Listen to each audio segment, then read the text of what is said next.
What up, everybody? Welcome to the Smoking Tire Podcast. This episode is brought to you by HelloFresh. I love HelloFresh, and I know that because I ate a bunch of HelloFresh. They sent me HelloFresh, and then I got a bunch more HelloFresh with my own money. Actually, this is a really funny HelloFresh story. This is off script, but I swear to God.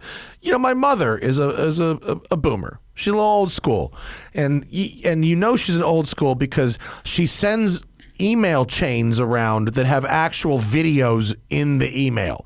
You got to see, she doesn't send like a YouTube link like anybody else. They send, they actually put the video clip in the email, and they send old things, right?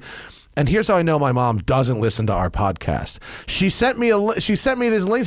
She goes, "There's this company, HelloFresh, and they are giving out 12 free meals, and you should try this with Hannah." I was like, "Mom, you don't listen to the podcast, do you?" I've literally been advertising that deal for like months.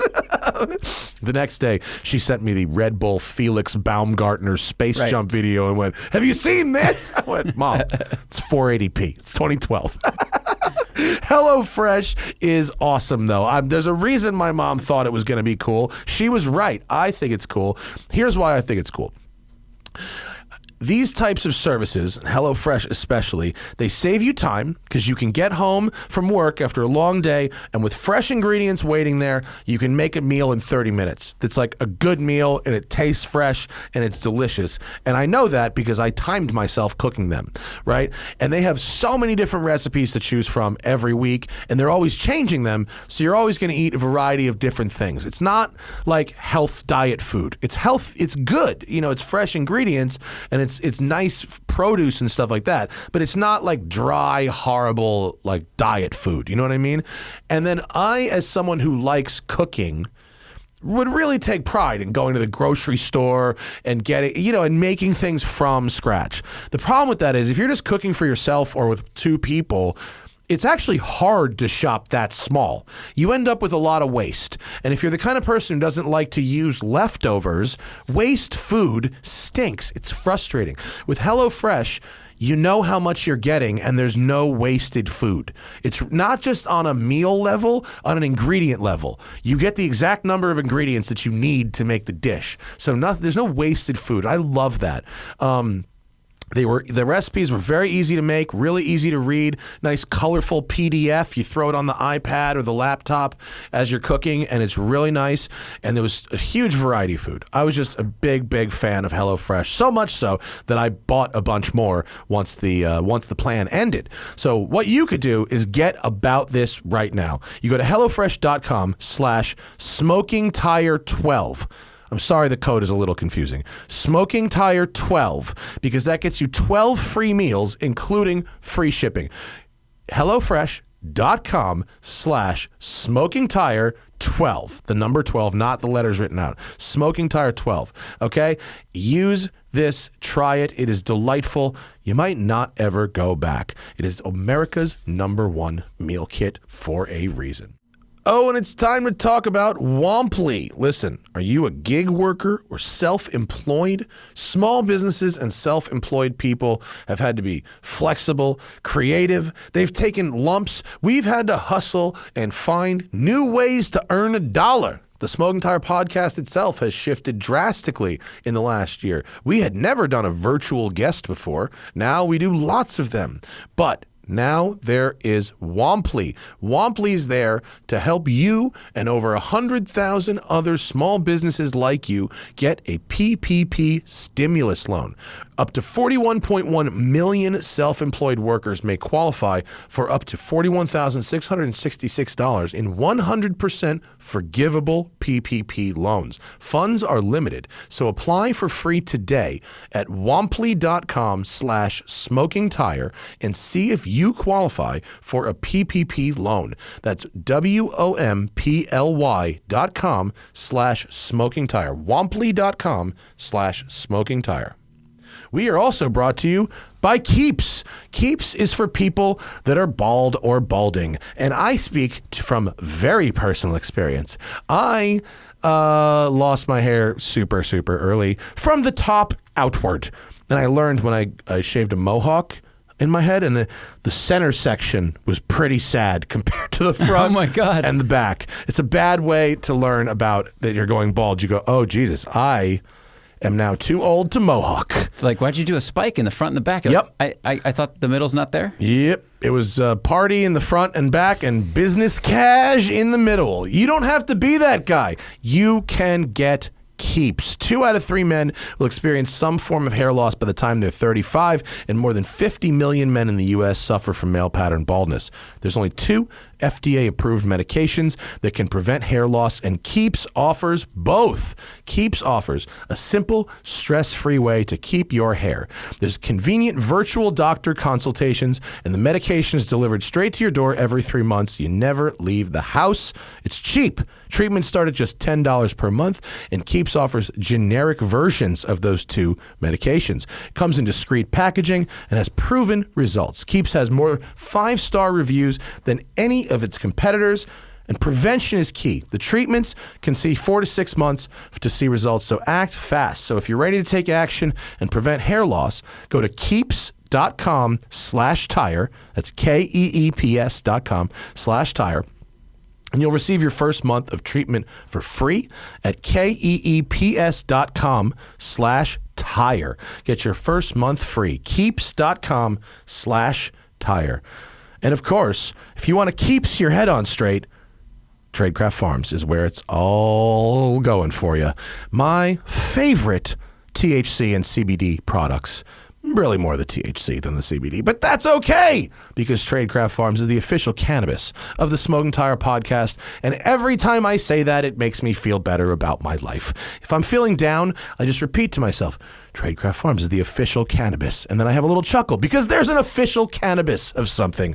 It's amazing, folks. Just give these guys a follow. So if you're in California and you have the opportunity to purchase legally, by all means, grab a pre-roll, grab a sack. It's fire. But if you're not in California, give them a follow on the gram, Tradecraft_farms, and tell them your boy Matt Farah at the Smoking Tire sent you, because these are my people. They do good. They do good work over there. All right, folks, on this episode of the show, it is a crew show. Me and Zach are in the studio. We have just spent a few days with the new Bmw M4, and I've now got the X6M competition, so we go over those a little bit. I've been riding the Ducati V4 Multistrada, which is a 170 horsepower dual sport motorcycle. It's ridiculous. We talk about Chen getting off after crashing all these cars. And we take a lot of your questions. Oh, we also talk about the RPM Act, which I encourage all of you to go sign the petition for, and we'll have the link to that in the description of this podcast. It is a petition to help us save modified and race cars from extinction. It is an existential crisis, folks. Me and Zach in studio on the Smoking Tire Podcast. We have had we've had a rough last 2 hours. First, by we I mean Zach made a time zone error, and so we were ready for our show an hour before we were supposed to do the show. Then we discovered a technical difficulty that Zach spent about an hour trying to fix and unable to fix. Then we had to have our whole internet reset, which at WCCS is a little more complicated than at your house. You don't just unplug the router and plug it back in. It doesn't really work like that. And then there was echoes. There was a disaster. It was all a disaster. We had disasters. The internet had disasters. Yeah. Andrew had a disaster at his end too. His crapped out at one point as well. There was. Ugh. So anyway, we just attempted to do a show with Andrew Frankel where we had to bump that to tomorrow because of the technical bullshit. So here we are. It's the crew show. We're doing it this one because, frankly, because we still need a show for tomorrow, Thursday, even though, Yeah, we don't have a guest. So thank you to the live folks who are going to be joining us today. If you have things that you would like to talk about with us today, by all means, get in the super chat. We drove the BMW M4. I put out the review of the McLaren Elva, which is out in Road and Track, and the video is up right now. So if you want to talk about details of the Elva that I couldn't talk about because of the embargo, Zach's face. What's that? Nothing. Oh, you made a face. You made a face that is the face that happens when things go bad. That's understandable. And we talk about the Elva. We could talk about Sabina Schmitz, unfortunately passed away. Rest in peace. I never met her. Strangely, I met her mother. Very odd. Sabina Schmitz's family owns the Piston Klasse. Did you know that? I did not know that. Yes. Oh, wow. The Piston Klasse is probably the most famous restaurant / hotel at the Nürburgring. It's a very famous restaurant, bar.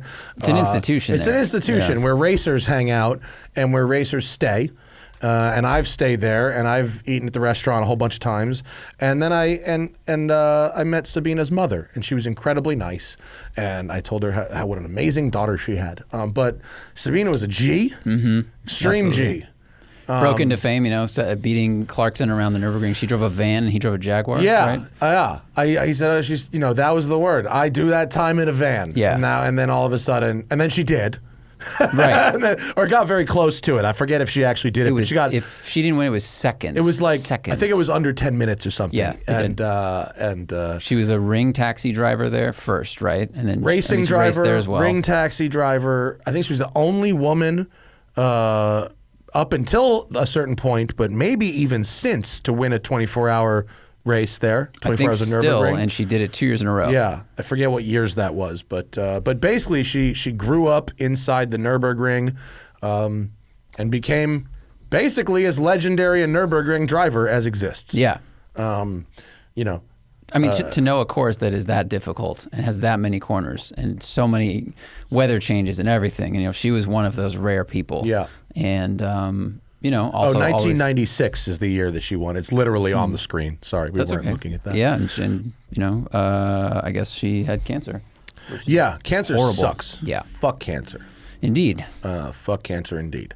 So that's the RIP. If any of you have a particular Sabina Schmitz memory, if you ever went out in the ring taxi with her, by all means, let us know how that was in the super chat. I went in the ring taxi with a different person, and it was still pretty fucking gnarly. Right, you rode with Ron an Simmons, M3? an M3 sedan with Ron Simmons, who owns which it's RSR Nürburg, I believe, is the one he owns, and he's out of his mind. It was a fun lap to watch. Oh my God! Yeah, it was. Because you were very in the wet. In the wet. And this dude didn't seem to give a fuck if he stuffed the car or not. That was really. It wasn't just a confidence of this is going to be okay. It was really like, even if we hit the wall, like that's all right. Like he just we have more cars. He didn't seem to give a fuck at all. Yeah. And then the news came out today. It was in Road and Track this morning. That do you remember Ben Chen's Gemballa Mirage Stampede in New York? Yeah, where he fucking drunkenly took out a bunch of cars and then tried to like run from the scene. Yeah. Well, they dropped the charge. They dropped the charges. They dropped the charges. Dropped the charges. No DUI. No reckless. The fact that the video exists. And that video is not enough to charge that person with reckless. With reckless, right. I mean, with reckless. Just reckless. Yeah. Like, can we get a very little bit of fucking responsibility put on humans who do very shitty things? Well, because I remember there was like an iPhone bystander video where the car had already crashed once and then tried to drive away. Right. And the wheels were wiggling all over the place and the back was gone. He was trying to stash the car. Right. This was right around the corner from the dude's crib. I know where this dude lives. He lives in the fucking worst building. His building is in the worst place you could put an apartment building in New York City. It's right in the middle. It's right in the middle of. It's right next to the entrance to the Lincoln Tunnel. Oh, even I know where that is because I've walked by it. Yeah, that's It's a terrible. very tall, like skyscraper kind of baller apartment building. The accident was right outside of it. And to live there, you have to either be willing to put up with or totally unaware of, when you sign this lease, the most nightmarish Manhattan traffic available. Well, every morning there's 2 little lanes that are trying to feed into the Lincoln Tunnel, right? And Yeah. there's like a U-turn that some cars have and to they make have to around make a garden. like 3 rights around. It's a fucking nightmare. It always looks like people My are boy- trying to detour around something and they just improvise this way to get to the tunnel, but that's every day. And and I only know this because my friend Nick lives in this guy's building, and when I had to go park in the garage to get to Nick's place, motherfucker, you have to drive as if you're getting onto the entrance to the garage is where the entrance to the tunnel is. So you have no choice but to like sit in this fucking traffic in order to, as if you're getting in the tunnel to park in the garage here. It's a nightmare. But it just bums me out that it just seems like we live in a world in general where just people with a lot of Incredible money, means, right. people with power, there's no accountability at all. And I have no problem with people who buy expensive toys. I don't give a shit about buying expensive toys. Buy all the expensive toys you want.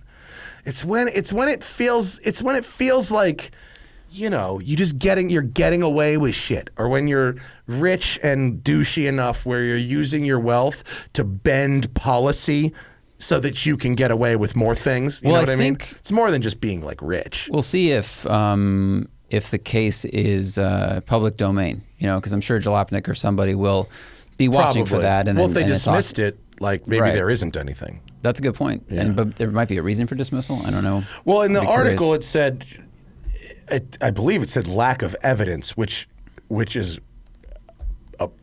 not Is it even one of those things where they can't prove he was the driver? No, they Like that whole definitely thing? proved, but Oh, they like can't? I don't understand how you like. I guess maybe they couldn't prove the initial crash wasn't an accident. I mean, you know what? Actually, my favorite thing is about this photo that you've got up on the screen right now, which is the wrecked car. It's that the whole front bonnet was ripped off the car, and the cover is just sitting in the trunk, folded up with no, like the car cover is just sitting in there like it would be, you know, like normally, like if you'd keep your car cover in the trunk. But for like, easy access now. He's just got no fucking hood. This is the front of Super car Leggera light. Gemballa. And it's got the car cover sitting in the front. It's a Carrera GT underneath. This there, dude, right? I mean, this dude is like a habitual car wrecker. Like he wrecked a Veyron, he wrecked a Mercy SV, he wrecked a McLaren. Like this dude is on like major exotic car crash number 5. It's pretty bad. Yeah. It's pretty bad. Yeah, we'll see. I don't know. Hopefully, it just is dismissed because of lack of evidence against the charge. So maybe if they charged him, I don't know. How do you have the fucking? I don't understand with all the evidence. I just don't. I don't know. If you're a lawyer in the comments, comment, because we are not, and like, we don't know. Totally, I'm willing to admit that there might be something I don't know. There really, I hope there's something I don't know. But like, just that video alone, you know, leaving this, no charges for like leaving the scene of a major accident, no hit and run. You know what I mean? Right, leaving the How do you scene. not have a fucking no hit and run? This dude smashed into so many cars and tried to get away. And isn't leaving the scene is literally a crime? I mean, do you right? think if he tries to run, but the fact that the car's too fucked up to drive a half a block away and he has to abandon ship, does that mean, oh, I didn't run? Maybe. I just inertia'd over here? Maybe your lawyer argues, oh, he wasn't running. He was trying to remove the vehicle from obstructing traffic and just trying to move it down the road or something like that. I don't know. Look, I'm sure there's some fucking facts. I hope. I don't want to say I'm sure. I hope that we live in a world in which there is enough justice that I just don't have a very important and crucial fact about this case. But I don't know. My gut tells me that that's not how this fucking went down. We got to ask Zuckerman. He would know. Zuckerman would know. He we would need know. a Zuckerman consult on this immediately. Zach, you were very intently looking at the screen. Is everything okay? No, I was just seeing if anyone is a lawyer who is watching, had posted a reason, but no one has. Right. And I see a couple in the comments, some people like are saying I got things that they got recklesses for, which are substantially less. You know what I mean? Like you can get a reckless for doing something pretty benign. You know, you could get a reckless for doing. Like I know a friend of mine got charged with reckless for doing a launch control start from red light. It's not like he hit 150. He did a launch control. He went through like 2 gears and got pulled over for reckless. Not a speed gun and not exhibition of speed. No, reckless. Wow. And I've gotten a reckless for doing 30 miles an hour over the speed limit, which is okay. Yeah, I you know, it is what it is, right?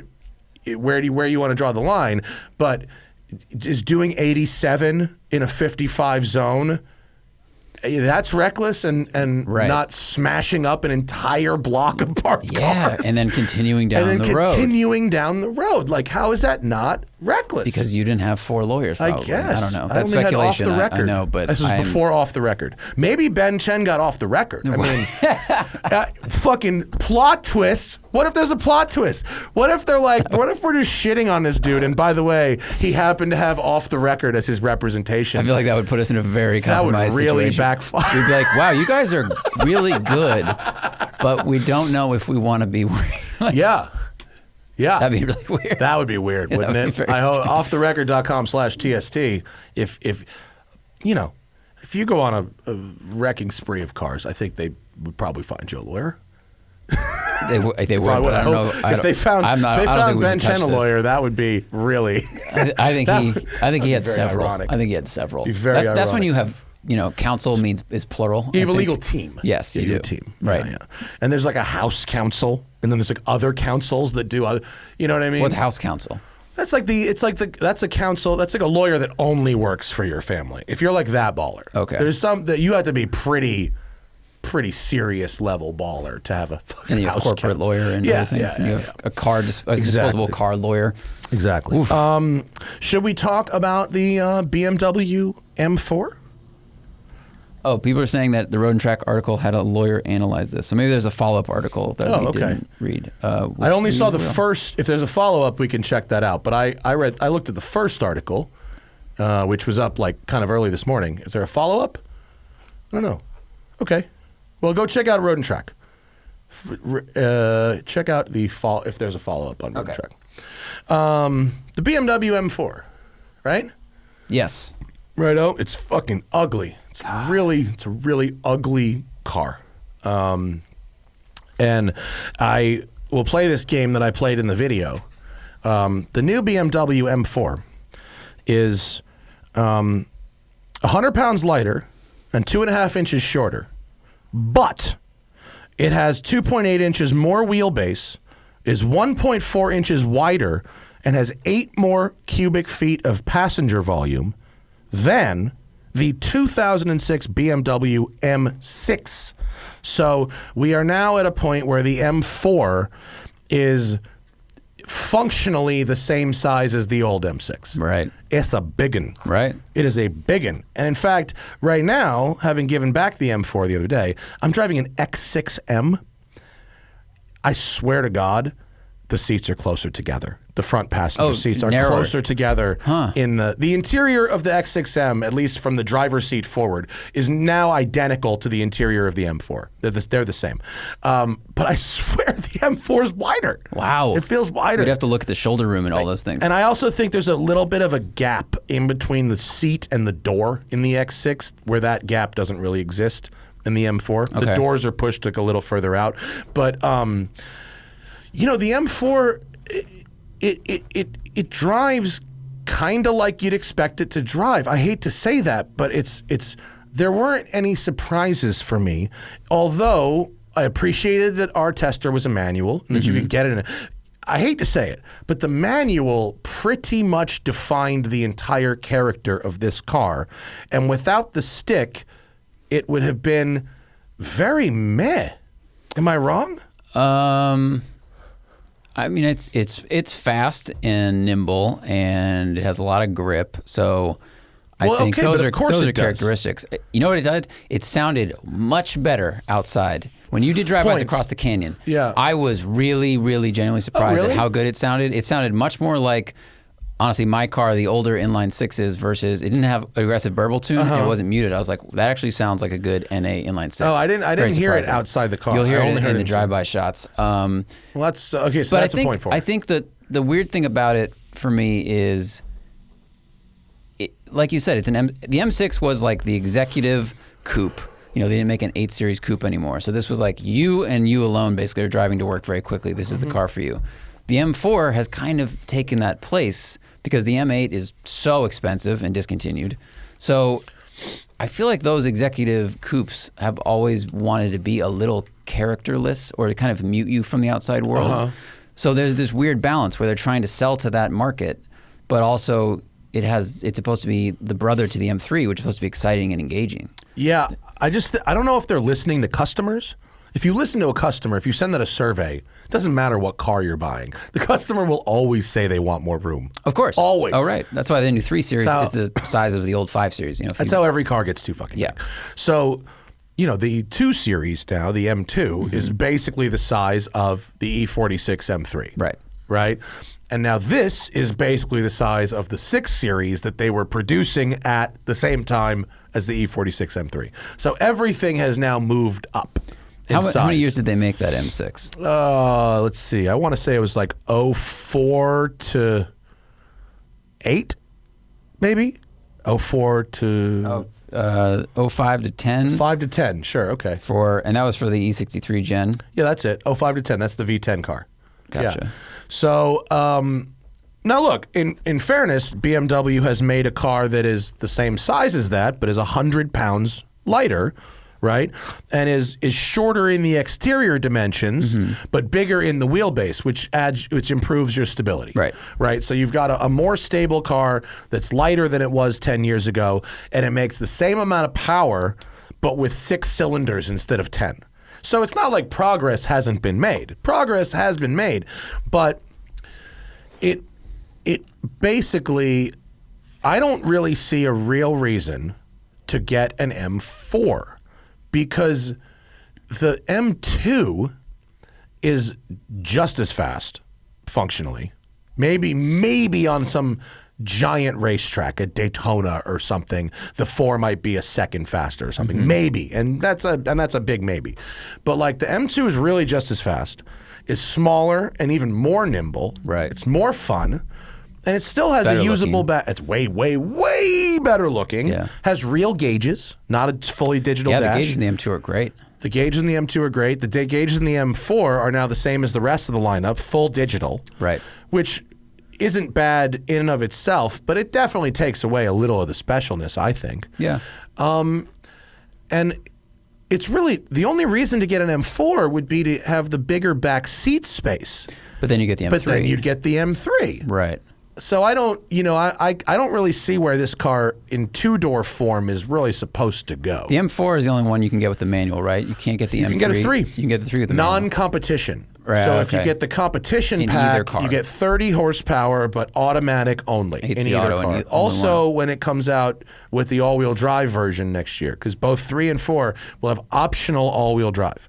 Okay. Now, with the optional all-wheel drive, you could still disable, but I'm saying you could get it just 2-wheel drive. Yeah. You'll be able to get it without that. But to get a stick, you have to get rear-wheel drive base. Right. Okay. Yeah. I wouldn't buy, if I needed the back seat, I wouldn't then buy. I wouldn't. I'd get the X3M. Oh, really? Yeah, which looks better. I would still get the M. Oh, well, no, I wouldn't. Remember get the front bumper? The Do you remember what the front looks like? It's only been 2 days. Have you forgotten? I did. I was hoping the M3 would look different. No, you're right. It does not. I was thinking, so functionally, I would definitely get the M3 over the M4 because if you want the back seat in the room, I think there are people, and these are the people that like to buy the coupe version of an SUV instead of the actual SUV. The people that buy the X6 instead of the X5 will probably buy the M4 instead of the M3 because to them, there's a style thing and I think an identity thing that says, I want a big body coupe. I don't want a sedan. A sedan is for family people and whatever else. It doesn't make sense to me because if you're going to use that back seat, have one with a rear door. Right. I have a 2-door and I don't like it and I don't use my back seat because of that reason. Yeah, me too. Every 2-door I've ever had with a back seat, I was like, yeah, it's just a pain. It's just annoying. Yeah, it is annoying. But I think we see enough M4s out and about in other,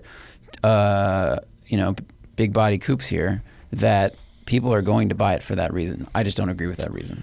Yeah, I think it's weird. I think it exists in a space where it doesn't add that much rear seat room compared to like the 2 Series. It actually, now that I think about it, it might have more rear seat room than the 8 Series, because the 8 is like kind of got these big Barca Lounger seats. And I don't remember the 8 having that big of a back seat. We'd have to look up the specs to really know. But either way, if you really wanted back seat use frequently, I wouldn't get the coupe of any of them. The hard thing is people will be at the 2-door because it's more stylish. Right. Except now it's not. It's not. So now the X3 is the best looking one. The 2 Series, M2, X3. X3 is the next best. I would just get a C63. Yeah, at that point. Or get a C63 coupe. Bro, I'd get before an they get the small engine. Red Sport. What? What's that? I don't even know what that is. I would not. I've driven one. I wouldn't. They're a lot cheaper. Yeah, but yeah. I mean, here's the positives. The Gear power ratios, band is much better. They were good. The power band's very good. Than the last gen M4. Way better. Way more progressive. It doesn't much higher give power you band. that 2,500 RPM burnout that you got in the last one. It's much more progressive, which is good. Yeah. That's very good. It's way more. It's 473 power, but the torque is 406, right? So you're getting much more power instead of this huge punch of torque, which is really good. Yeah, the area under the torque and power curve is actually, there's more area under that curve than with the Coyote V8 in the Mustang GT. That's amazing. So that's a really effective way to measure power, is not just the peak number, but that area under the curve. Done like square footage. That's a way to measure usable power. So it's got a very wide power band. And the manual gear ratios, I think first is a little bit short, but especially if you're not if you're launching it and winding first to redline, it's not that short. If you're just driving around the city, I don't know about you guys, but when I drive a manual around the city, I don't typically wind first gear out to redline. I get first gear, 3,000-4,000 RPM, and then I'm out. At that speed, it feels a little quick. It feels like you're out of first a little fast. It's 8 miles an hour too short. A little bit it's real too short. small. And with a turbo engine and a wide power band, you could lengthen that first gear. Your 0 to 60 time's already in the trash can because of the manual. Compared to the 4.1, which is still really fast. Still pretty good, right? But compared to the manual, compared to the automatic, anyone who cares about 0 to 60 at this point is going to buy the auto. It's a lot faster. That's true. It's middle threes. Yeah. These gears are what the Cayman should have, of course. Right. Because we were actually shifting, between 2 and 3 on what was a pretty tight road. And even a little fourth. Oh, that's even true. Some fourth. Yeah. Yeah. Which in a Cayman, this road, you would have been in second the whole time, pretty much. And the shifter feel in this is probably the best of a BMW that I can remember. It's really nice. Same as the last M2 I drove. I mean, it's the great 6-speed. They haven't added a 7th gear or anything. So the feel you're is definitely good. turning some RPMs on the highway. The highway fuel economy is not optimized. No. But, it's 23, I think. It's not that great. It's pretty low. Yeah, but but look, God bless BMW for continuing the manual. The car felt built really well and tight, and whatever amazing sound Zach was talking about on the outside, it sounds pleasant on the inside. Don't get me wrong; it's not a bad sound by any means, and it may be electronically augmented a little bit, but the sound that you're getting when you're driving is a pleasant one. It's a bit in the middle, which maybe is actually okay, because the M8 didn't have a lot of feel. It was just so fast. So fast and huge. Yeah, and it was like a gravity-defying kind of thing. The 2 really has the agility and the feel. This is somewhere in the middle. Yeah, I mean, that's what the M3 has always been. It's been a do-everything kind of car. The thing is that the M2 can do a lot because it's a size that is still usable. Yeah. I mean, E46 is pretty good size. M2 People didn't is fine. complain about the E46 being being too big, too small. No, really. I don't think so. The M2 is just... It doesn't have the same opulent feel, I think, that the M4 does, especially if you get the right interior colors. The M4 has a lot of good bright work. Yeah, it's got some fancy stuff in there. Orange. That was a little aggressive, but it's showing you, hey, you can customize all this stuff. Did you see the optional seats that ours didn't have? The carbon ones? The carbon ones? That look like a sneaker? Yeah. The blue and the bright green? Yeah. The seats are pretty badass, though. It's aggressive. Pretty badass. I think you the get different colors, X6M though. that I have right now has basically the same seats that the M4 had, but they have massage function built in. Really? Yeah. Wow. The seats are pretty good, man. Yeah. This thing's okay, this X6. I've only driven it 15 miles, so I don't want to get too far into it. But it's definitely the original coupe SUV. Mm-hmm. I haven't driven one since the first gen car. It hasn't gotten better looking. I mean, actually, the first one is all actually. I look back on the first gen X6 now as actually being charmingly conservative. You know, it was really. This one has now gotten kind of bulbous, and. Well, is it because they're doing more styling and angles on everything? I think they're trying to get more air in the front, you know, and I actually, it just, the newest one, that first X6M I thought was not great looking, but I don't think it's gotten better. Having said that, so far it drives, you know, like you would expect it to drive. It's very nice. It rides well and noisy, fast. Loud, fast, big. And it's a really cool color. Do you see the color of it? Cool purple. It's like a plum, like a wine plum. It's a very nice color. I drove one I did a one take of like a 2017 that had a tune on it, and it was so fun because it's like 5,400 pounds. You're like, why is this thing turning as well as it is? Yeah. You know, same thing with all big SUVs, but like they're really doing a good job of helping you carry some seriously scary speed through big corners. Oh, you start timing laps and you realize this thing's really, really fast. Yeah. Like, super it's fast. Very strange to set up that high and do that though. Yeah. And this one's the competition.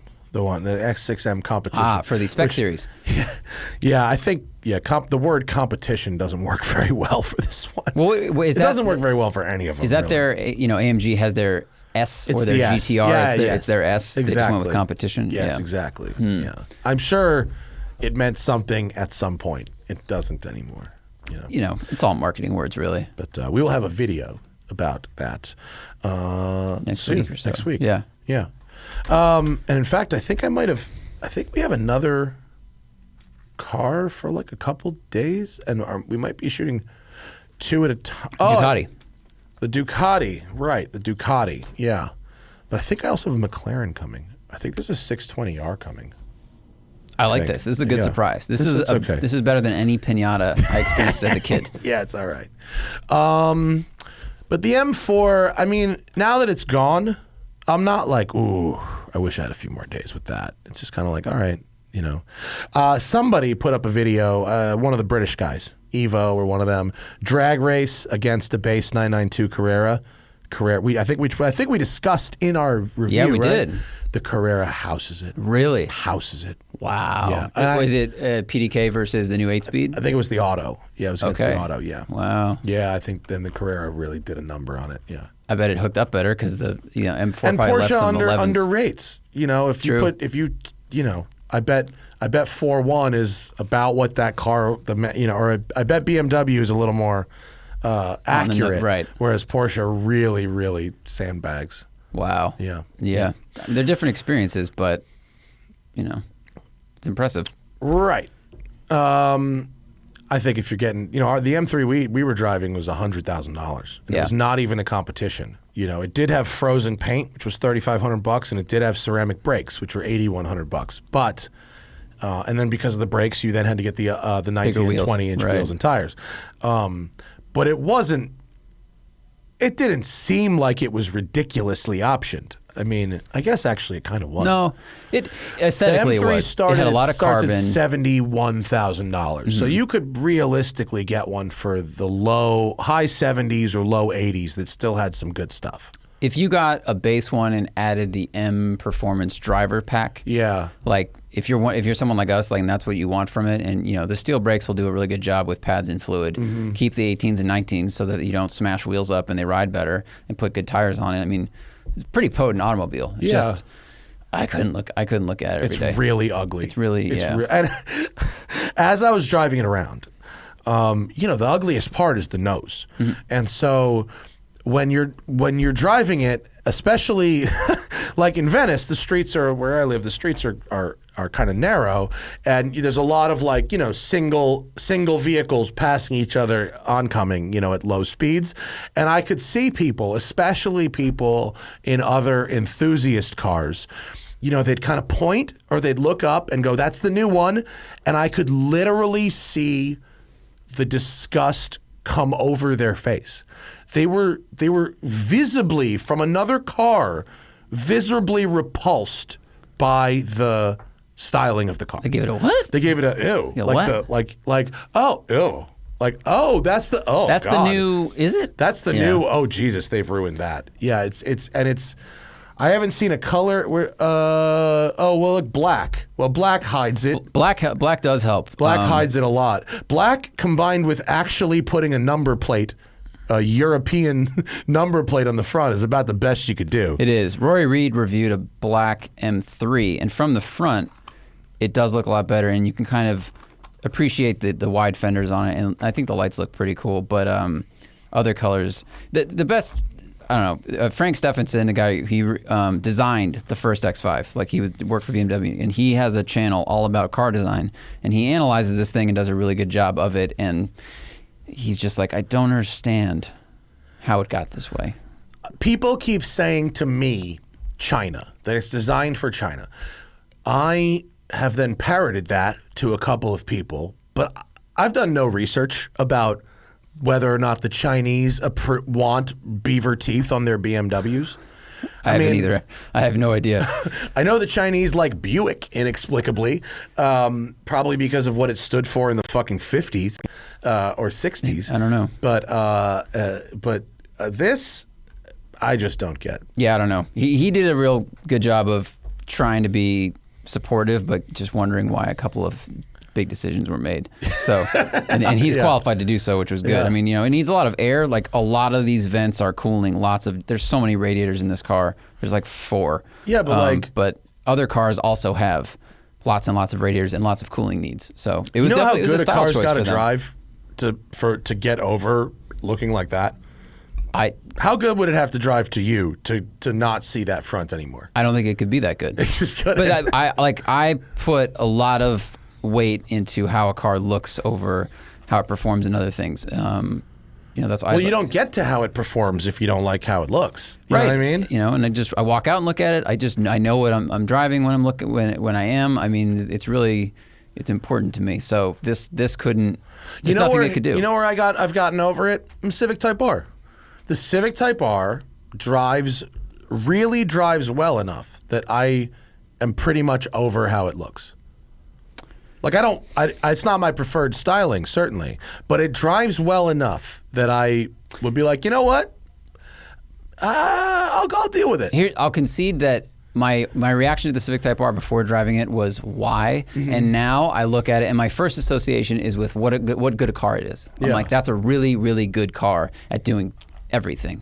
But in this case, it's not really good at doing everything. Like it doesn't have the steering feel is it's not great. In the BMW, the steering feel is not great. Really affirmed my Civic Type R love. Yeah, the Civic Type R has a much better steering feel. The shifting in the M4 was good, but the new auto is not supposed to be as good as the DCT. We haven't driven it, but I drove the auto it's not. I've driven it in the other car.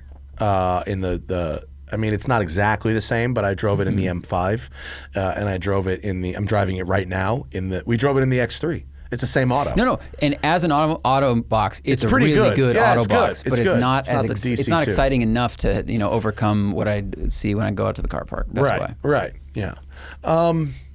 So watch our video. It should be Monday, probably Monday, right? Yeah, Monday. Monday. No, Telluride Monday. Oh, Telluride Wednesday. M4. Telluride is a car I missed when I returned it. Really? I did. I was Why? like, this. Just because it was comfortable? It's because it was really comfortable and looked really nice inside. And I was like, and for what you get for the money, It was a good value. Really, really good value. It was a good value. value. It's too big for I'm the last person that needs a 3-row SUV. But I was like, I like this thing. I like every way it operates. Excellent. Excellent. Should we go to the people? Because I don't have anything else on my list. I'm driving the Ducati Multistrada V4 this week. I'm riding it. Cool. I had one trip. I've ridden it around, and I rode it downtown to Tradecraft for the re-up yesterday.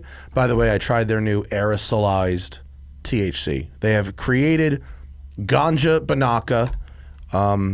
It's called... I shit you not. It's called Moods. And it's MOODS with 2 umlauts, like over both O's. And I'm like, are you guys doing like a dosis thing with like a hint of Motley Crue? And they're like, oh man, were you in our meeting? And I was like, okay. They gave me some of the prototypes. It's very interesting. But I rode the Ducati Multistrada V4, which is their adventure touring bike, like their BMW GS or their something like that. It's a big engine. It's like 170 horsepower. It has adaptive suspension. So cool. It has adaptive cruise control, and it has no lift shift on the gearbox going up. So once you use the clutch to take off the line, and then you just hold steady throttle and upshift. You still use the clutch to downshift. I think if you were mobbing, you could probably, like if you were like on the brakes, you could probably downshift without the clutch easily as well. But for smoothness, I recommend downshifting with the clutch. But upshift, no clutch, which is very nice. Wow. There's a lot of tech in this thing. A lot of tech. And look at the screen. I mean, the screen is like ridiculous. It's got keyless start. Like it's got a fob. Like it's got keyless entry. It's more tech than like I really want, I think, but I like how much information I get on the display. The display is actually... sorry, yours is the 950? Mine is the V4. 92 pound-feet, 170 horsepower, 215 kilograms dry. And it doesn't have the knobbies on it. It's got like a more street tire on it right now. But... It was so windy the other day. Like when it was blowing like a gale, I rode it in that. Oh, and you ride leaned over? No, I've never ridden any bike. And granted, I don't believe I rode the GS in these types of conditions, but I haven't ridden any other bike that was that stable in that big of a wind. Wow. It really stayed nice and calm and upright and didn't get blown around very much at all. And it was really smooth and very amazing, torquey. Considering how tall it is. I mean, it's a a lot of area for wind to hit. And it's 170. It's a fuckload of power. I mean, it's really fast, but you can... you can short shift it at 7 or 8 instead of 12, by the way. Oh, that's cool. And you can short shift it, and it's totally manageable, nice flat torque curve. We're gonna make a video. I need to do a lot more riding it. It's a bigger, taller bike, heavier than I've ridden in a while. So I'm gonna go out tomorrow and really do a full canyon day with it, just because I think it's the most powerful motorcycle I've ever ridden. 170 is a lot. It's a lot of power. It's a lot, dude. It's a lot of power, and it's also the heaviest bike I've ridden in some time. I haven't had trouble with it yet, and I've been lane splitting and stuff. But like, I don't feel like I can hustle it, but I feel like if I have a full day, I could probably do all right. Yeah, those are the tires that are on it right now. Really comfortable. I accidentally forgot my boots, and when I brought it home, I rode it in sneakers. I don't recommend that. I've been wearing boots since, but some motorcycles, you try to shift it with a sneaker on it, like tears up the top of your foot. Yeah, it's a really sharp, thing. It's like badly. I go the Royal Enfield. I couldn't ride in even hiking boots. It was like so sharp. This sneakers, no problem. Again, I do not recommend riding a motorcycle in sneakers ever. I mean, it's like a long-distance touring bike. Dude, adaptive cruise control. I haven't had the balls to try that yet. It's just amazing. Look at the tank and like engine area, how big that is compared to the wheel. It's huge. Yeah. The profile, we're just looking at the profile of the bike, and it looks like someone took the back half of kind of a normal adventure dirt bike, and then they attached it to a different motorcycle that they had increased by 200% in size, just the way the proportions look. But in this side profile shot, the front of it really looks very bird-like, doesn't it? It does, it's like an angry fucking bird coming at you. I want to hear it downstairs because every Ducati sounds amazing. It's not downstairs at my house. I'm sorry. Okay, then It does sound good. It sounds good. But have you heard the homies Ducati downstairs? I have not. The dude with the Panigale and the fucking titanium exhaust on it. Oh my God. That thing is crazy. So good. That's the crazy version of this engine. This engine is so powerful in the Multistrada, and yet I can tell that it's like super detuned. Like, I can tell that this thing is really meant to be much crazier than this, and they've just really toned it down. It's the McLaren plan. And it's the same, in this dude's fucking Panigale downstairs, this thing makes 240 horsepower. Fuck. And it's so crazy sounding. It seems like the one I've got is, and by the way, I don't want to ride a Panigale. They offered me some crazy shit with 220 horsepower. And I was like, nah, I'm good. I don't even want 220. No thanks. You put that in a good Civic Si from like the 90s and you're moving. I think the ultimate bike into car engine swap is actually the BMW K1600. The 1.6 liter inline six that is in BMW's touring bike. What would you put that in? Oh, dude, it'd be kick ass in a fucking Suzuki Cappuccino or something. Yeah, it would. You know what I mean? That'd be great. Yeah. If it would fit. I think it like would. It's a 1.6. It's little. Man, that'd be cool. You know, I like the bike engine swap. or even a Miata. Like it would be cool in a fucking Miata. If I had all the money, I would put a Ducati engine in a Miata, and it wouldn't work that much, but it would be great. I mean, that little N600 was one of the best cars I've ever driven. Yeah, fucking thing ruled. They got a great sound. All right, we got a bunch of questions. Should we cut it off? Do not add more questions because we'll be here all day. Kurt wants to know. We're good on time. Yeah. I had to move my trainer. I got a new trainer. Shout out to Hawk. Yes, that is his real name, and he has a very cute. You and basically everybody else in Southern California got a pandemic puppy, and his pandemic puppy, same age as Tucker, very cute. Nala, very well behaved. It's always a treat to have her come over with him. But I had to bump him because of our technical bullshit. So much technical problem. Kurt wants to know, what's the better buy for a daily? Used WRX or new 2021 Corolla XSE? I mean, a daily, how important is CarPlay? Yeah. How important is, heated seats? What's your commute like also? Yeah, how important is it to have a brand new car scent? You know what I mean? Obviously, a WRX of pretty much any generation will outperform this Corolla. On the other hand, a brand new Corolla that you take care of from new is a very known quantity, whereas any used WRX is a heavily unknown quantity. They almost always need a head gasket at 100,000 miles. Yeah. Basically, any Subaru with a boxer engine. So that's just a thing you have to plan for. Right. So what your definition of better buy? Does that mean you are unwilling to get this car off the road to have it maintained? More? I don't know.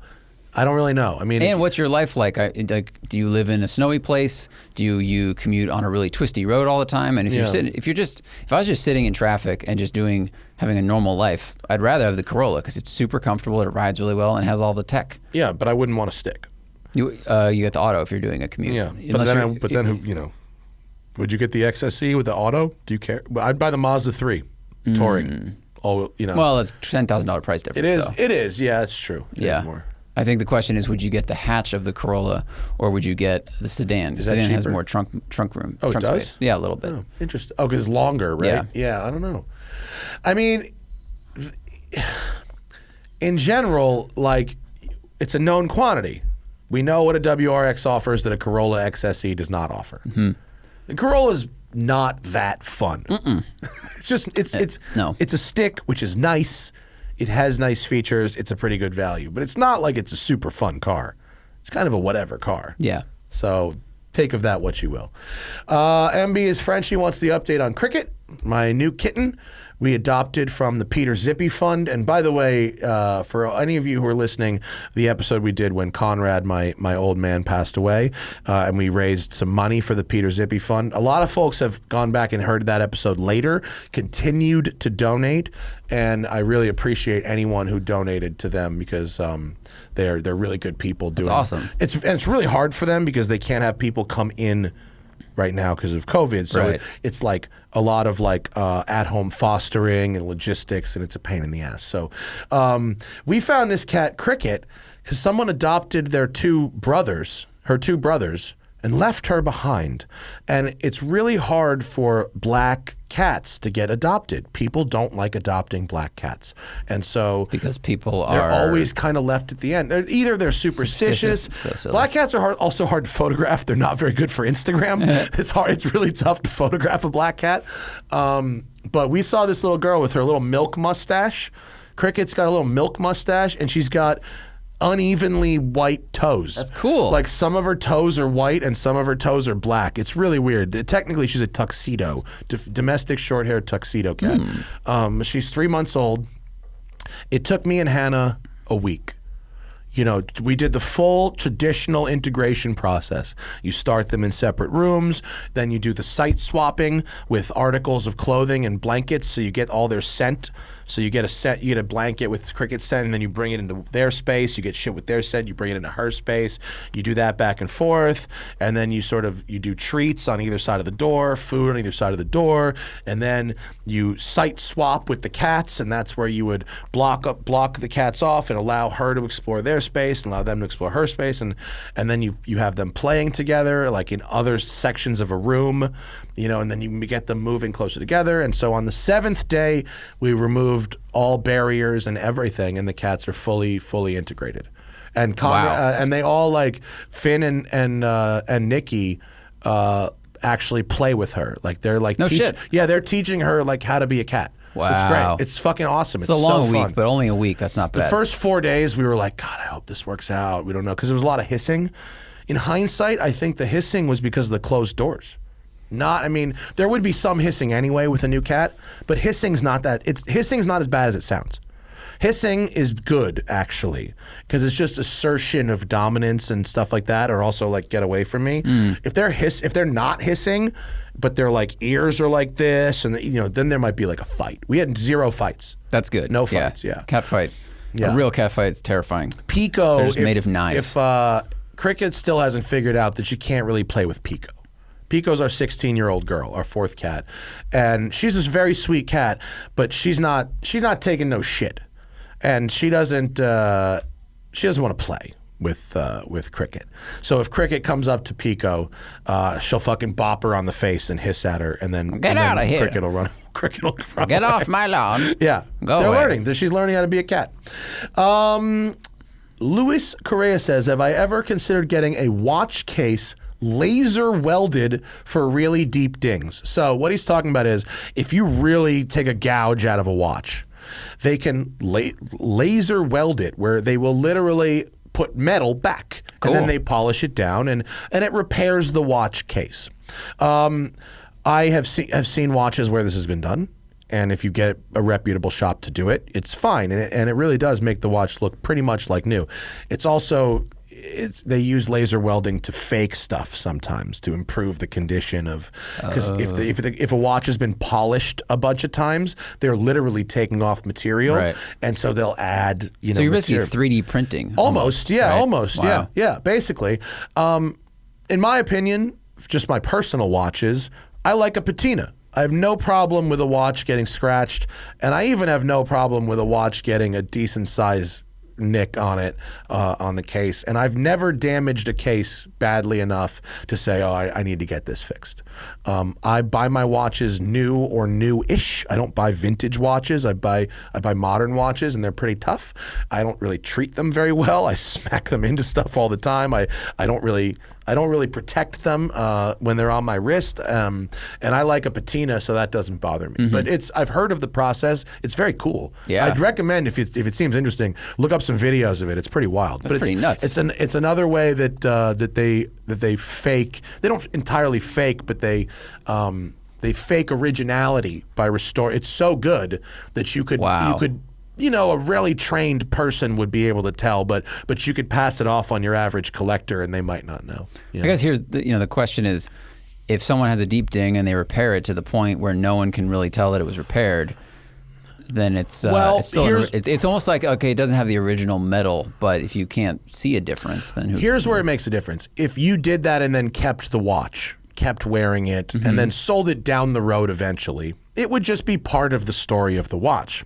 What I'm talking about is people that do it in order to present the watch as being better preserved than it really was. Oh, okay. That's why. Right. Yeah. With watches like cars, originality, right? Yeah. Why does this shiny Porsche worth more than this shiny Porsche? Well, because that one's numbers match, and because that one has all the blah, blah, blah, blah, blah, blah, blah, blah. And, does the driver care? No, the driver doesn't care. The collector cares. Same thing with watches. It's like, has the engine been opened? You're like, yes, it has new pistons, but it works perfectly. It's this is why I don't buy vintage with watches, because it's really easy to fake all different kinds of things that really can affect the value of a watch. I mean, I paid that dude to fake age my Seiko. I could have paid him the same to fake age a Rolex, and then I could go to some place and try and sell this thing as being fake aged. You know what I mean? It wasn't very expensive. It was like $100. You know what I mean? Or you could buy a banged up watch and have it repaired and then try to sell it. I paid the dude to fake age my bezel. I did it for fun. I tell everybody it's fake. It's on a Seiko. Who gives a shit? But there's people that fake age the bezels on Rolexes, and they sell it. And a ghosted bezel, which is what you call when that black becomes a faded gray, a ghost bezel watch is worth a fucking ton of money. That's crazy. And you could fake age it pretty easily, and it would take a real expert to spot that it had been fake aged. A regular customer wouldn't know. If you buy it on the internet from someone, you would not be able to tell. At all. It's, And then there's a question of if no one can tell that it's fake aged and people think it's aged. Well, because when you're buying a watch, that ghost bezel, if it's a natural ghosted bezel, what you're looking for is the ghosted color, right? So a faded color, but with no nicks or scratches. And what that tells you is this watch was used outdoors, possibly underwater, but not smacked into anything. Right. Carefully, but in the right conditions to produce these unique colors that you only get from natural aging. It never fell off its chaise lounge. Right. It sat there in the sun. Yeah. I have an older Rolex that I got before we started the Smoking Tire that I wore every day from 2008 to 2016. We were out filming in the desert. I'm going in the ocean. And that watch has a naturally ghosted, it's green, but a naturally ghosted bezel. Of course, I was not as careful with it as I should have been. So it also has a couple of nicks and scratches in it, which brings down the value. Right. If it was perfectly unscratched but ghosted green, it would be worth a fuck ton of money. So weird. I mean, I'm talking a fuck ton of money. Naturally provable. A ghost green bezel right now would probably be a $40,000 watch. It's crazy. It's so weird that people want a worn thing more than the new thing. Because you're buying the story. But you're buying this watch's 300 SL travels. Gullwing. That's different. Nope. No, it's not. It's exactly the same. It's exactly the same. What is the story of a Gullwing that's been driven around and raced around for decades? To me, is very different than I wore this watch outside a lot. Well. And then I wore it outside some more, and now person buying this watch. Well, it's a different scale, though. We're talking about thousands versus hundreds of thousands or millions. It happens at a different scale. To me, it just seems like an aesthetic choice. You're just like, I like the way they look when they're faded, or I like them, and it's hard to fade it. And so that takes a lot of time. Right. So, you have baked it in the oven for 20 years. Yeah, do I care about the story? That's what I meant. Not really, but sometimes. I wanted to buy one of Anthony Bourdain's watches at auction. That was the story. Right. They sold for a 10x multiplier of what they were worth because of the story. Right, because of who owns it. Right. But that story, if you can't prove it was Anthony Bourdain's or someone else's specific story, the next best thing is a ghosted fade, a uniform aging, right? But without a bunch of scratches. So outdoors, underwater, used as intended, but kept well, So anyway, that's how that works. It's pretty much the same for cars. I mean, the best case scenario with a car, right, is unrestored, maintained, well-loved. Like that's as many original parts and finishes as possible. That's a best case scenario. Same for a watch. Same thing. But it's easy. It's way easier to fake that shit in a watch. Oh yeah, way easier. Weirenfeld says, should I get a JLC Memovox alarm watch? Yay or nay? Do recommend. The JLC Memovox is a mechanical alarm watch. It's really cool. You set the alarm. It has a separate winder. You wind up a separate thing, and you set the time. It goes brrrr, and if you're wearing it, you'll actually feel it vibrating on your wrist. It's a very good-looking watch. It comes in a bunch of different faces and stuff, and they are very cool. Watch nerd shit. I bought Hannah the cheaper version of this, which is called a Seiko Bellmatic. A JLC Memovox, you're probably talking $8,000. I mean, it's a beautiful, beautiful piece. Seiko Bellmatic, you're probably talking a G for a vintage Seiko Bellmatic. But the cool. Memovox is the jam. So you can see the little white hand there, the extra hand. That's your alarm hand. That's cool. Yeah. Oops. Very cool piece. I do recommend. You should absolutely buy one of those, sir. Can we? Vlad wants to know, how does the Elva ride off-road? Yeah, so in the Elva video, I did. You notice, Zach, in the video? I don't think you edited that carefully because you might have taken it out if you saw it. But I dipped a wheel in a little bit of gravel in the Elva video while I was trying to adjust the stupid AAMS thing. Oh shit! Answer? Good. The answer was good. Ride's good. It could have been bad, but it wasn't. I recovered. But it actually shows, in my opinion, that incident shows that distracted driving could be more dangerous than bad driving. I'm a pretty good driver. I'm skilled, but it's very hard to see this button. Mm-hmm. And so for that long, I had to do this to see the button, and that was long enough for me to put a wheel in a little bit of gravel. Yeah, if you're moving even 30 miles an hour. I was going really slow. I was going super the feet slow. per second is still pretty significant. Yeah, so there you go. Chappie says, have either of you driven a Carrera GT and really got on it? I've not really got on it. I drove one once, briefly. It was an incredibly enjoyable and memorable experience, but I was driving it in pretty local town roads back on the East Coast, and so I didn't really get on it, no. If you've got one and you want to let me get on it, hit him up. Kevin said, thanks, Kevin, for your donation. Lakshya Pratap. Okay, so the EPA thing, right? I've been reading other people's posts about it. So I guess there's a law, there's a bill. The EPA is trying to ban the conversion of street cars into race cars. And I thought this bill came up a couple of years ago and was struck down. And I think a version of it was. The bottom line is, I guess they're trying to get people to sign the petition. Go sign the petition. I can't imagine this will pass. I mean, it's a really anti-grassroots motorsport type of bill. It's not really, and it's targeted at race cars even more so than street cars, from what I gather. Is it trying to just find a creative way to stop auto racing, period? Like, if you can't convert a street car to a race car, then you have to buy a bespoke race car. Stop companies from selling aftermarket parts that change the emissions of a car at all. Right. So that's one way. That's one way they're trying to do it. Yeah. Because I guess sucks. Because I guess the right now it says off-road use only, track use only, right? I think they want them to not be able to sell that stuff at all. Gotcha. I think they're trying to close the track use only loophole. So they're doing it instead of saying you can't sell parts that say this. They're like, you just can't convert a car to a race car. Correct. Jeez. So then. That's really terrible. It's terrible because it's not like they're trying to it's not like they're saying we're going to go to a German TUV style system where every car gets these crazy safety checks. You know what I mean? They're not saying federally that we're going to implement a state of standards for the road for safety. They're not saying that. They're literally just trying to find a way to close the aftermarket. That stuff. But banning you from converting a street car to a race car, it's just such a large blanket. It's such a huge thing to stop. To get a piece of it. And it would involve killing an entire industry that employs a lot of people. Mm-hmm. I mean, the aftermarket industry employs a lot of people. Right. I mean, and what then? What do you want those people to do? So definitely dig out the EPA.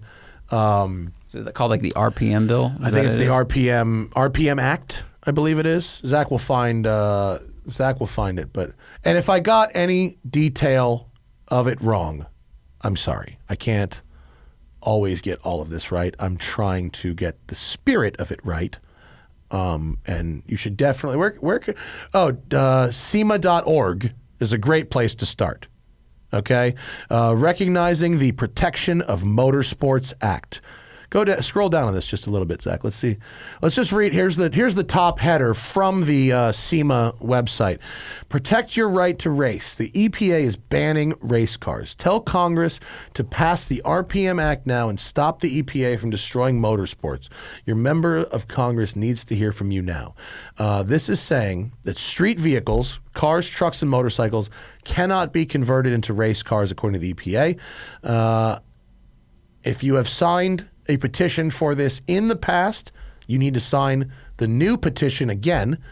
And we should do this, Zach. Keep this up.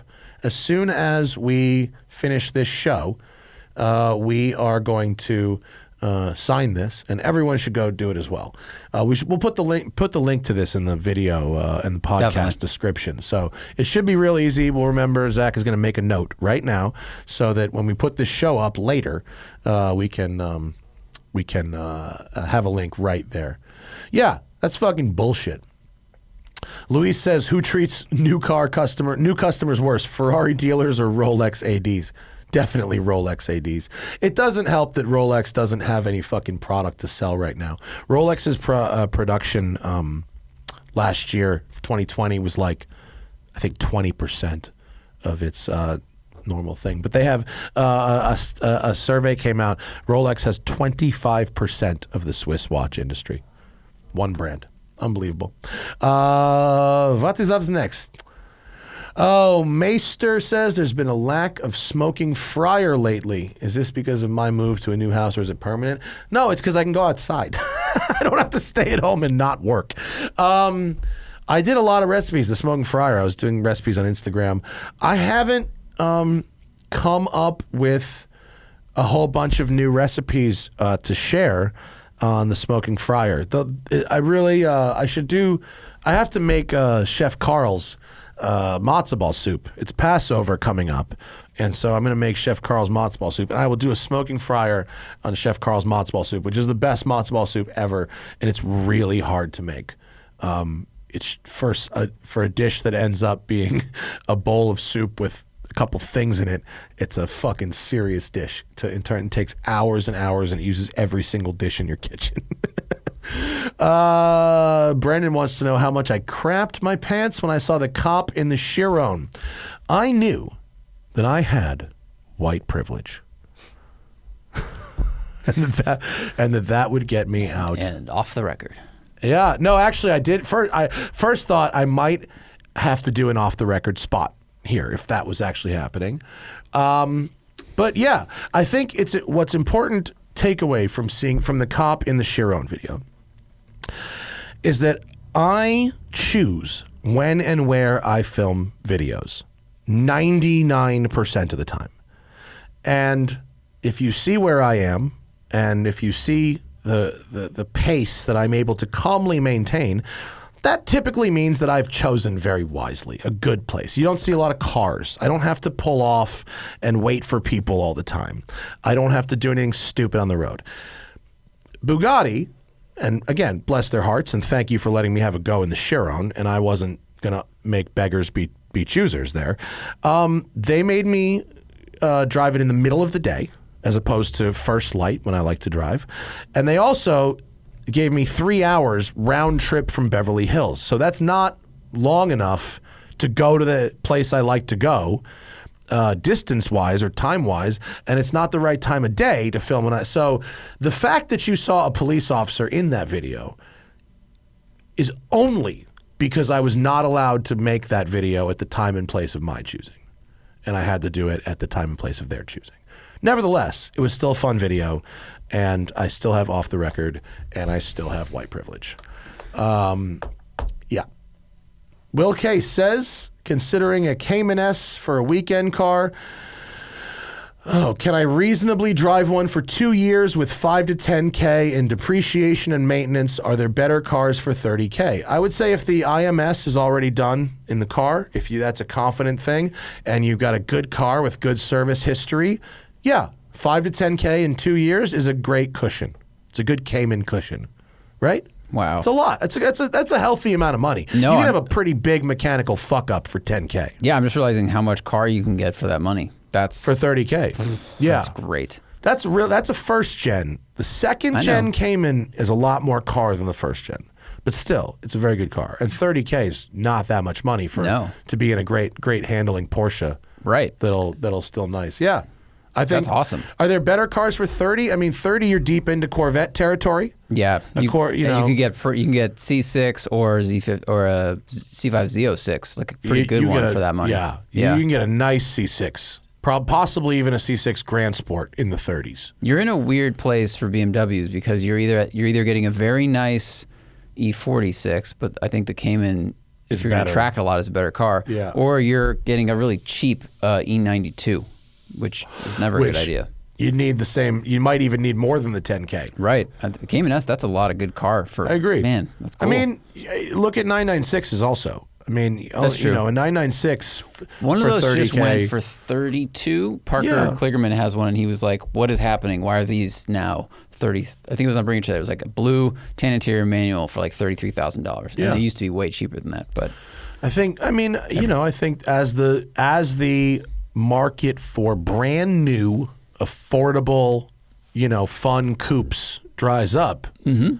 The nice examples of the stuff that's left will have value. Yeah, mine's available for $50,000.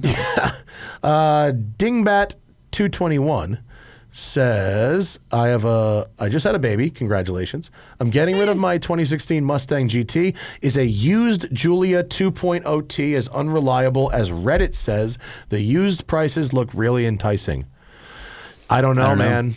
Consumer Reports, you got to go with the Consumer Reports angle on something like that. We just don't follow up on the reliability ratings of individual models. In general, Alfa and Fiat are not known for being reliable. I mean, they just aren't. If you ask Johnny Lieberman, I think his is fine. He's got a new one. Right. I think, so everything we know is anecdotal. I think Camisa has a friend who got the 2-liter, and he's like, his was fine. It's the quad that was having big problems right out the gate. But we don't know if the 2.0s will last, 3 years, 4, 5, 6. So if you're already picking it up used, it's just more of a gamble than one of our friends buying a brand new one. Yeah.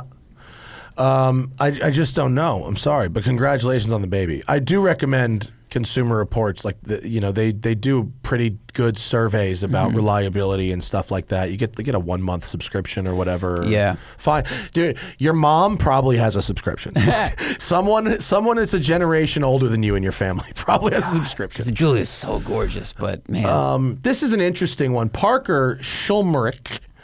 Thoughts on the rusty peeling paint near the rear badge on the Elva. So the viewers saw this. I didn't. Do you have, I believe it's 3 minutes, 10 seconds or so into the Elva video. We show the rear grille, and it does appear that some paint is peeling. Now, I shot the walk around. I don't remember if it was before or after I did the drive. The truth is, I didn't notice this when I had the car. And I don't know if it's rust or if it's just dirt. And I don't know if, I honestly, it does look like the paint is peeling off of the that sort of back grill thing above where the license plate goes.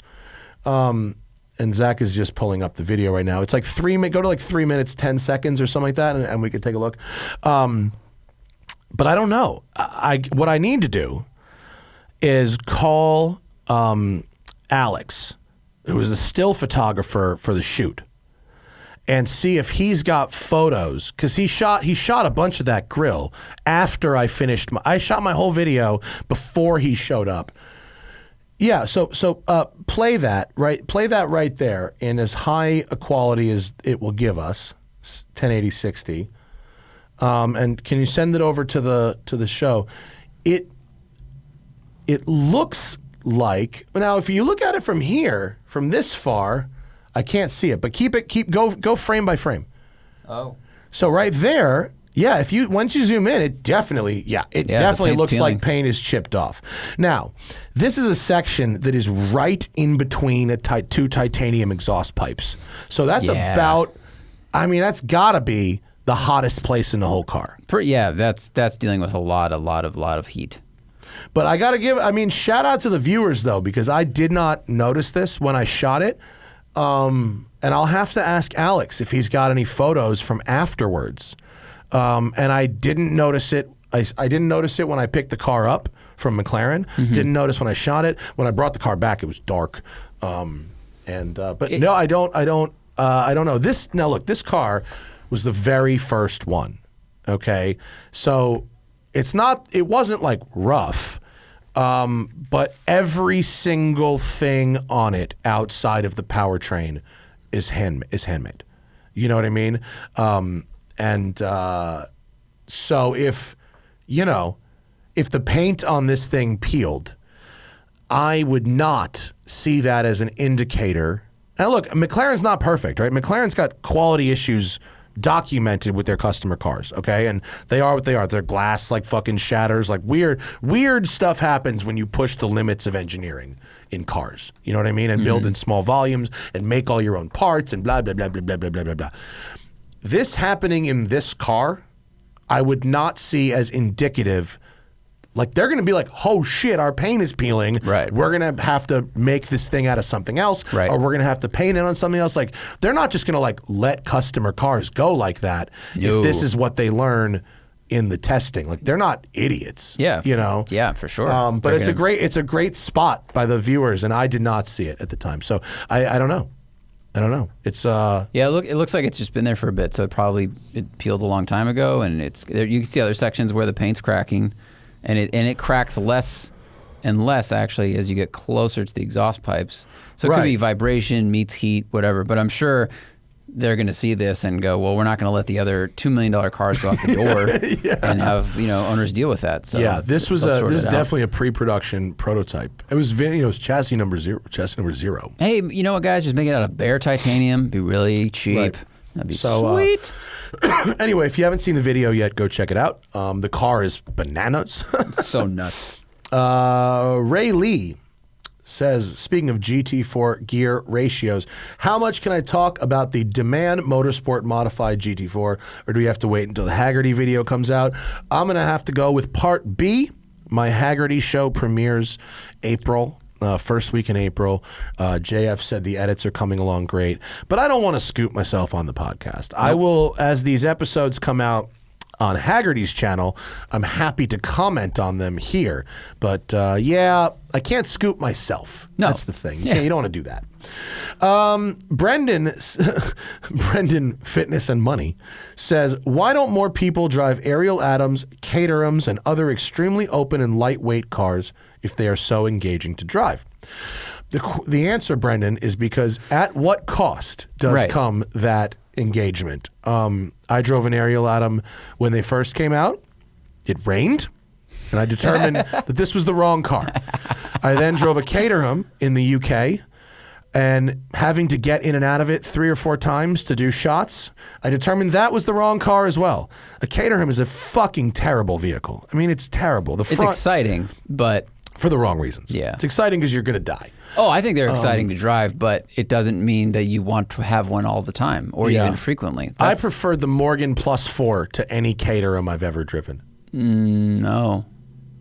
They have the same kind of vibe, where the front of the car and the back of the car are 2 completely different cars. Right. I think I'd rather drive the Caterham because it's a little more exciting. The Morgan's much more of a cruiser, but it was a wonderful experience. I enjoyed the Morgan more. Yeah, the Caterham was just... It was too much. I'm trying to be a race car, but if I was on a race track, I would totally want something more substantial than that. Why don't more people drive them? I mean, well, it requires so much compromise. You got to give up a lot. Yeah. You got no trunk. You got no fucking roof. You got no doors in the case of the Atom. I had rocks come up in my pants driving the Atom. I mean, you can get very close to that level of engagement and have a fucking roof and doors. Right. Body work is good. Yeah. Body work's a good thing. Yeah. And if you're nuts, I know, look, there's folks who fucking mob around Atoms every day. A couple of them, I know, I've seen them. I've met guys driving Atoms and they tell me they drive them all the time. And if that's your thing, like, fucking buy an Atom. No one's saying not to, but an Atom, you're committing to being exposed to the sun, having no doors. You can't leave anything in the car if you don't mind it getting stolen, because there are literally no doors, windows, or trunk anywhere.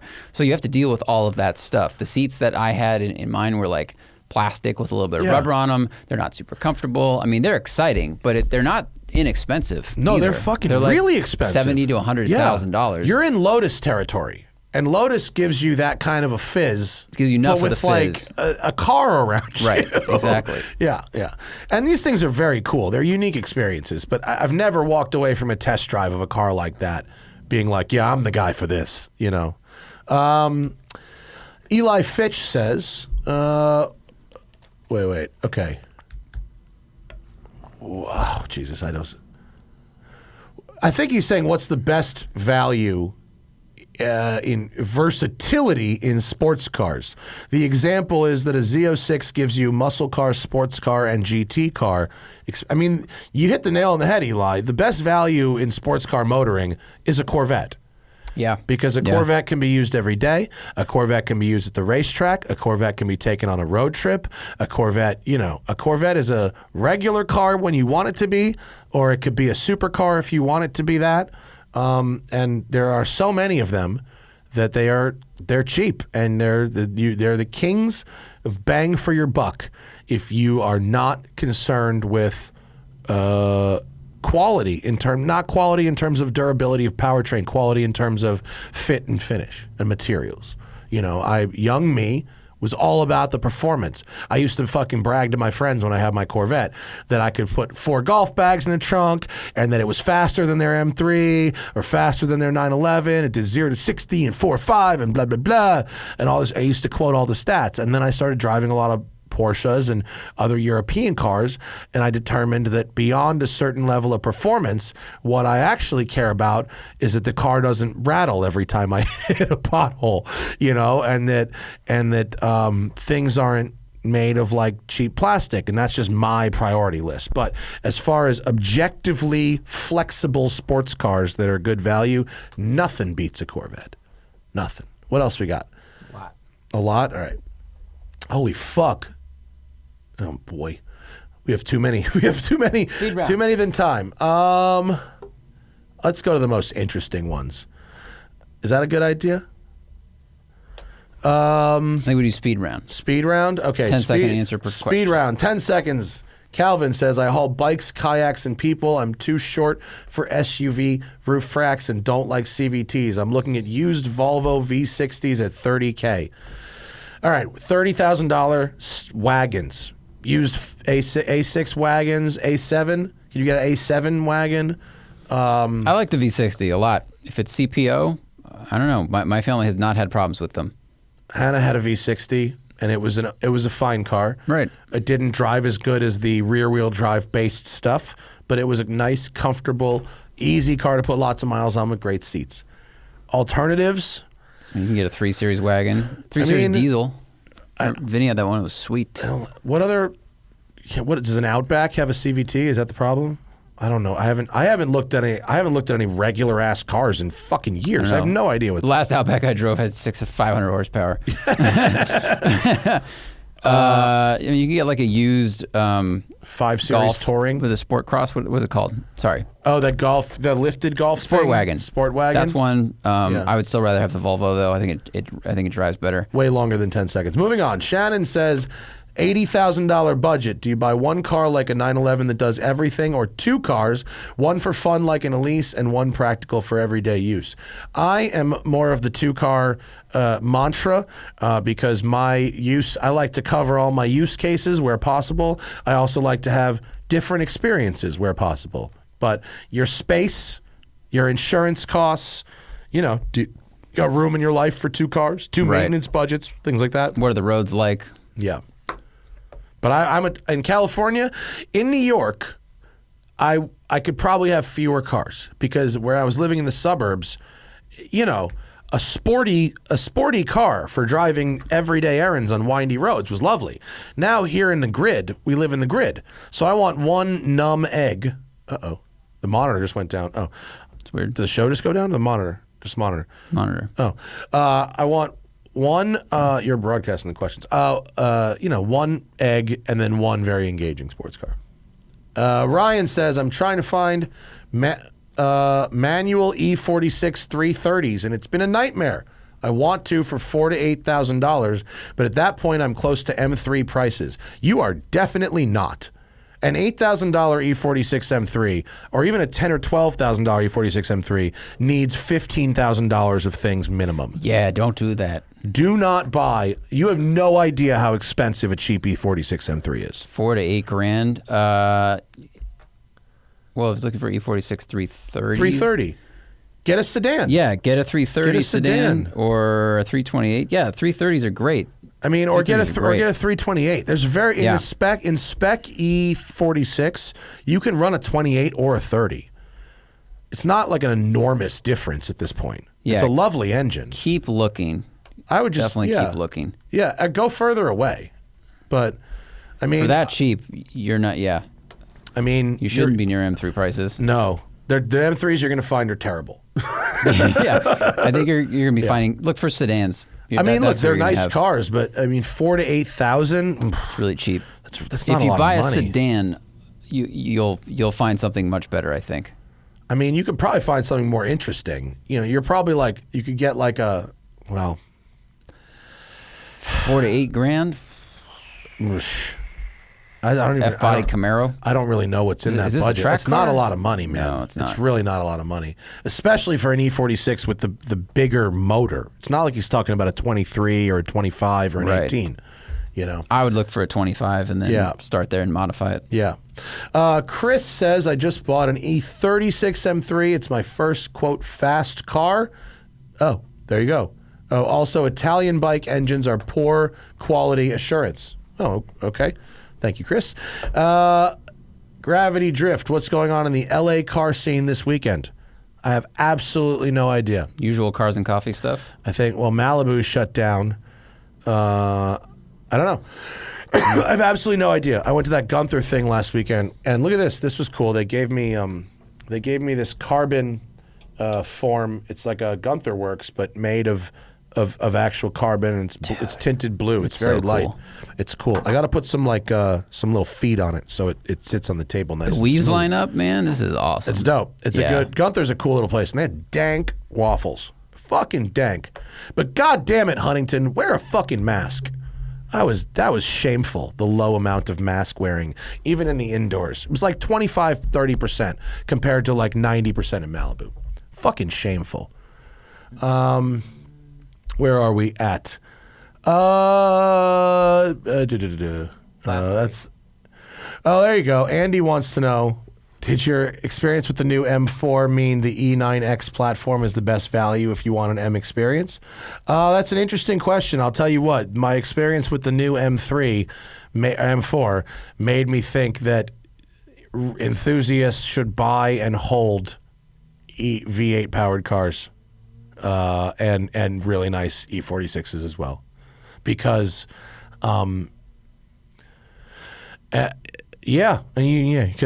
because reasons. Mm-hmm. Because after a certain point, being faster doesn't make much of a difference anymore.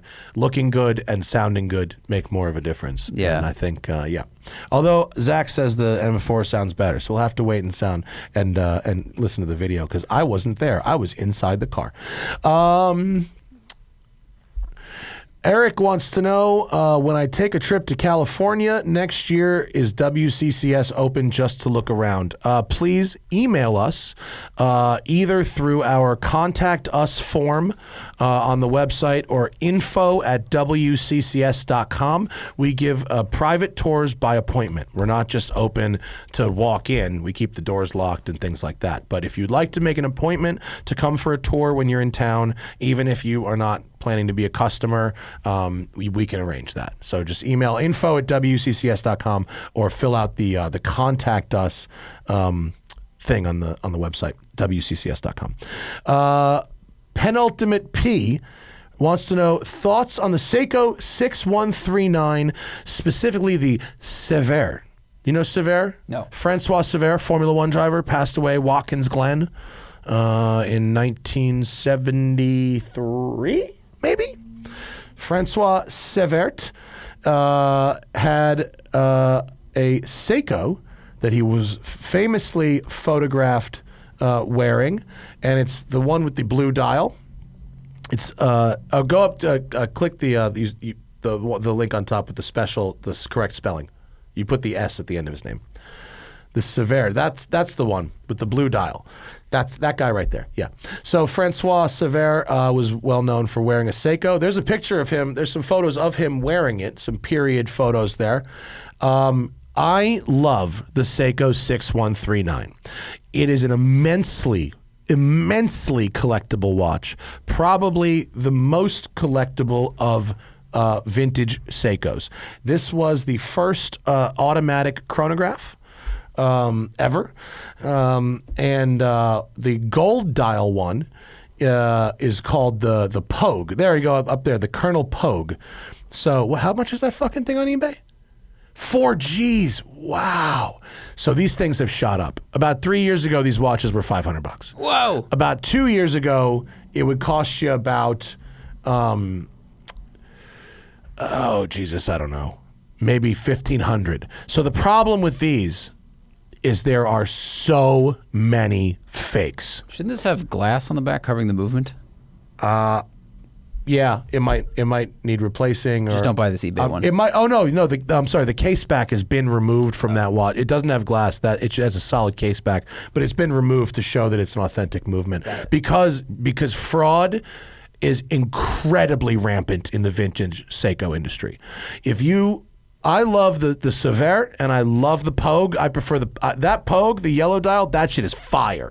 That's a fuck. You know who's got a Pogue? Musto. Oh, really? Musto rocks a Pogue. And it's named after Colonel Pogue, who took one to space. This watch, the Speedmaster is not the only watch that's been to space. The Pogue was, but the Sever is also very popular. It's the blue dial. It's a beautiful watch, but just like the Pogue, fraud is fucking rampant. So even though eBay's got their authenticity guarantee right now, I would not just buy a Pogue or a Sever from a random on the internet. My recommendation is Nick at DC Vintage Watches. If you are in America and you want a really good Seiko, he's your fucking guy on a vintage Seiko. He's the guy I would go to for one of these things. But a Sever will cost you. A real one will cost you. A fake one, maybe not so much. And maybe you don't give a shit. Maybe you don't care if it's fake.